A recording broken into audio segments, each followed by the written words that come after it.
This morning we've been talking about the most remembered moments of racism and how young kids can be dealt with when they experience it. Joining our discussion this morning is Dr. Rosemary Allen. She's an associate professor at Metropolitan State University and racial equity expert. Good morning, Dr. Allen. Good to see you again. Good morning, Gary. It's good to be here. So let's start with telling us about the talk that you say black parents should have with their children. Yes, Gary, many Black families have these talks with their children very early in life. And these talks must occur in order to prepare children to live in a racialized society where they may be treated differently because of the color of their skin. They start very early. They become very complex, much more complex as the child becomes older. And it's a series of talks that take place over the child's lifetime. These talks are designed to empower and support Black children, to teach them to love and embrace their Black bodies so that they have a positive racial identity. And they're taught that people will judge them because of the color of their skin so that they won't internalize that.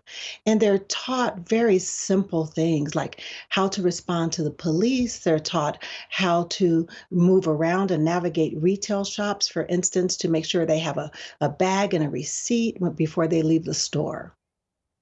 Yeah, I imagine that that's very important. So these are specific things, right, that parents can discuss with their kids.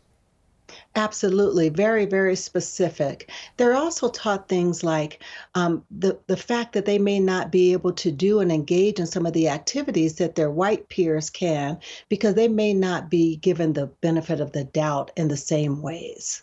We've been talking to people all morning who have experienced racial incidents as kids, and it's stuck with them for a long time. So what can parents do to support their children if they encounter something like this?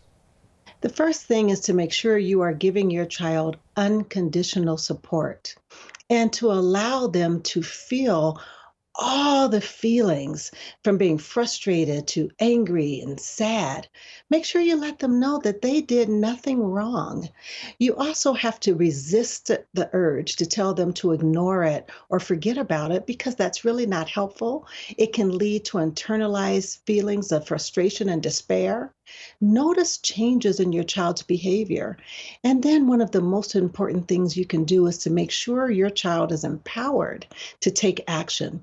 Report the incident to the police, to the school principal, to the neighborhood watch, because we don't want children to feel victimized, but we want them to feel empowered. Well, it is sad that we have to talk about this, but important that we do. Dr. Rosemary Allen, as always, thank you. Appreciate it. Thanks, Gary. Take care.